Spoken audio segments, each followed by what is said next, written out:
Hi, I'm Bryson, and today I'm finally gonna fulfill a promise I made 6 years ago. Also, my eyes are kind of messed up. I'll talk about it in a future video, but anyways. Okay, that's enough of that. Now, I know what you must be thinking. Why did it take you 6 years to finally talk about this? And to that I say, I don't know. Get off my case, dude. You're not my dad. Our story begins 23 years ago.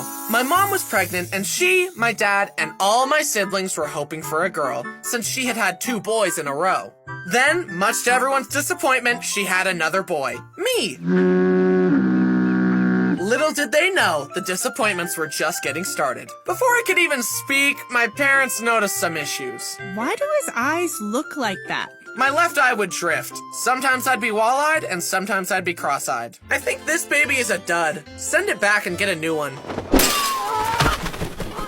There's even a family photo of me wearing Mr. Potato Head glasses. I think he's trying to tell us something. In fact, there are a lot of goofy pictures of little me. Look at that! Not a thought behind those eyes. This was one of the first video games I ever played, so I had a lot to learn. Jumping between gravity-defying planets and walking upside down took a lot of getting used to. I collected a few stars and then headed to the Loop-de-Loop galaxy. And let me tell you, this level broke little Bryson. In the level, you ride around a floating water race course on a Stingray. But I wanted to get the high score. I wanted to go fast. So my thumb never let go of the acceleration button, and that meant I couldn't make sharp turns. I kept flying off the map and dying. And to make it worse, I had to use motion controls. I couldn't beat it no matter how hard I tried. I started crying, and Brody had to help me beat the level. This will go down in history as mankind's second greatest defeat involving stingrays. But after that little hiccup, I was ready to take on the rest of the game and lose to Bowser 50 times. But Brody, being a seasoned veteran gamer, coached me on how to perfectly time my spin moves, and I used them to spin Bowser like a Beyblade. So long, Bowser! I was feeling pretty good about my newly acquired gaming skills. Beating Bowser as a child is a big deal, okay? At that age, what else do you have to be proud of? The drawings you made that Mom hung up on the fridge? Well, bad news. Mom will throw those crappy drawings away while you're not looking. But the achievement of defeating the king of the Koopas, that lasts forever. I guess pain really is beauty. It takes a lot of work to look this good. But at least it's over now. Hey, by the way, I just scheduled your wisdom teeth removal surgery. Wisdom teeth. Why do they call them wisdom teeth? Those teeth are obviously stupid idiots because they're going the wrong freaking way. Vestigial structures, useless body parts, are so stupid, and some of them actually hurt you. Your appendix can blow up and kill you for no reason. Your wisdom teeth sprout out of nowhere and ruin your other straight teeth. And don't even get me started on the tailbone. These things have no purpose. That's just bad character design. I just love the classic Incredibles costume look. So, with that in mind, I decided to make myself into a superhero. Meet Super Bryson, the Makeshifter. My powers are shape-shifting and summoning energy-based objects. Think of it like if Miss Marvel and Green Lantern had a baby, and it was me. I went with bright colors because they match my energy and I like the classic look. What makes The Incredibles so special is that it's a whole family fighting crime together. So what makes me unique is that I fight crime as a team with my dog. Meet Superbo. Really? Superbo is the best you could come up with? Sick 'em! He can fly and has a laser bark, and we fight crime together as a team. That's kinda lame. Some people have noticed my lazy eye before because it wanders when I zone out. And being the goofy little airhead that I am, I zone out a lot. My eyes unfocus and I begin to imagine whatever my silly brain can come up with.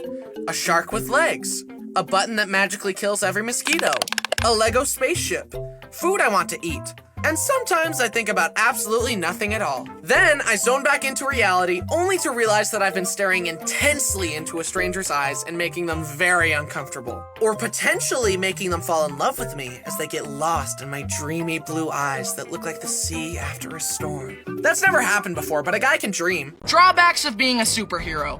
Super speed is cool, but can you imagine if you tripped or ran into a wall? Whoa! I like super speed, but it just seems like there would be a lot of unintended consequences. Like running through someone, a bug hitting your face at the speed of sound, dust getting in your eyes, and running so fast that your feet and legs get disintegrated. Or what if you had super strength and you accidentally punched so hard you destroyed the Earth? Oops.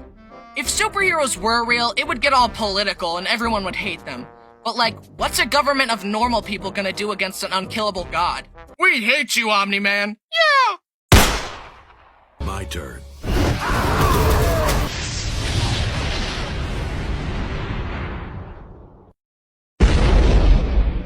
I literally can't describe the pure primal fear little Bryson experienced when seeing that giant chain chomp for the first time. And don't even get me started on that Koopa the quick race. I hate this stupid turtle so much. I just couldn't beat him. But then, one day, Brody let me in on a little secret. He's gonna win the race again! You see that little hole in the wall? Go in. How is this supposed to... You see that beam of light? Look up. Follow that coin trail going into the wall. Yes! Yes! Yes! One time when I was like 3, I was making a crash scene with my trains, and I accidentally crashed them a bit too hard, and Thomas got a little bit of his paint chipped off. And this bothered me. He was no longer perfect. So what did I do? I flushed him down the toilet, of course.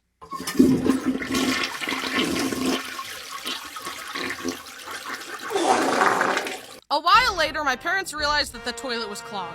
My parents called a plumber, and after hours of trying, the plumber angrily said, "Ugh, there's nothing I can do. I've never encountered a toilet I can't unclog. You're gonna need to buy a new toilet." So they let the plumber smash the toilet open to see what had clogged it. It was a big wad of toilet paper, and at the center was my Thomas train. So we got a new toilet, and I got a new Thomas. My dad really told me that if I played too many games on the GameCube, that it would take over my mind and I'd never be able to stop playing. This scared me to my core, and it's the reason I didn't start playing a lot of video games until I was 14. But there is something to be said about how good it was for me to play outside all the time. I am grateful that I didn't fry all my dopamine receptors with an iPad at age 5. Instead, I spent my time in glorious nature eating dirt. Bryson, I think we should do it. I want you to have a pretty smile. I think you should do it too, Bryson. I'll make a lot of money if you do. Guys, my smile is fine! Well, let's look at the x-rays. You have a pretty pronounced overbite that causes a lot of problems later in life. You should be grateful that your mom wants to pay to fix your teeth. You kind of have like a Bart Simpson lip going on, and we would want to get that fixed.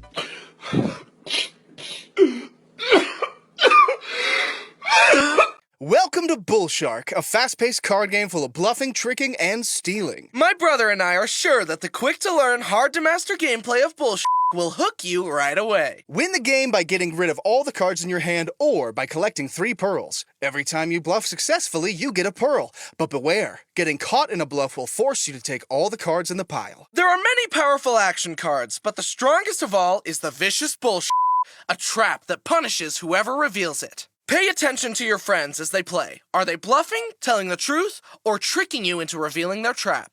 1-5. He's already got 2 pearls, so if he gets away with a lie, then he wins. But wait, he could be baiting me into revealing a bull shark, which would net him the last pearl. I gotta look for any tell in his facial expression. What's he thinking? I should call her. Here's why you should support it today. Simple rules, complex gameplay, variations of each number card, over 40 pieces of beautifully painted artwork, unique fun facts for all the featured species. Fast gameplay means you can play multiple rounds in one sitting, multiple paths to victory, quick turn of fortune. I'm so glad we grabbed this game instead of food or water. It's so fun you can hardly tell 4 weeks have passed since the shipwreck. For real though, I will be eating one of you tonight. Find the perfect balance of truth and bluffs to your friends in bullshit. Let me take it from here, buddy. Find the perfect balance of truth and bluffs to fool your friends in Bull Shark. That's what I said. Is it? With gorgeous art, fast-paced yet complex gameplay, and great practice for your poker face, Bull is the perfect game to with your friends. Bull the game with the Bull I'm saying Bull S-H. Whoa, watch your tongue, buddy. There are children watching. I'm not swearing. I'm saying Bull Why is it me but not you? Gah! Let me let me wrap this up. Bull Shark, the bluffing game with a bite. Pre-order now. Ugh, this is bullshit. Wait, no, wait.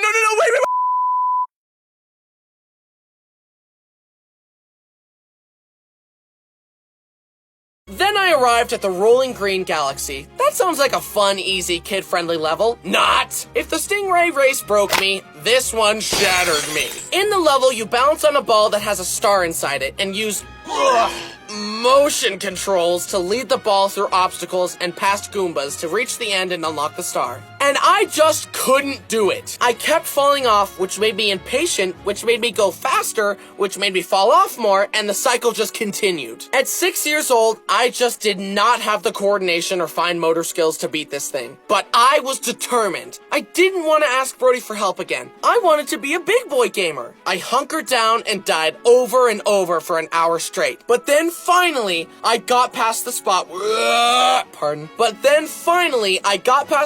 where I usually fell. I was close to the end. I shakily crossed a bridge, and the flag came into view. My hands were shaking. The adrenaline was pumping. I could almost taste my victory. I launched over to the last island. I had made it. I tilted my Wiimote all the way forward, but... No! I literally tripped at the finish line. My confidence was shattered, and I had to go collect myself in the other room. But I would not let this fiery crucible break me. I would allow it to forge me into something stronger. I stepped back in and entered Ultra Instinct mode. And I finally beat it. And that's when I felt it. The gamer's high. All my dopamine receptors fired, and I jumped for joy. This is the greatest day of my life!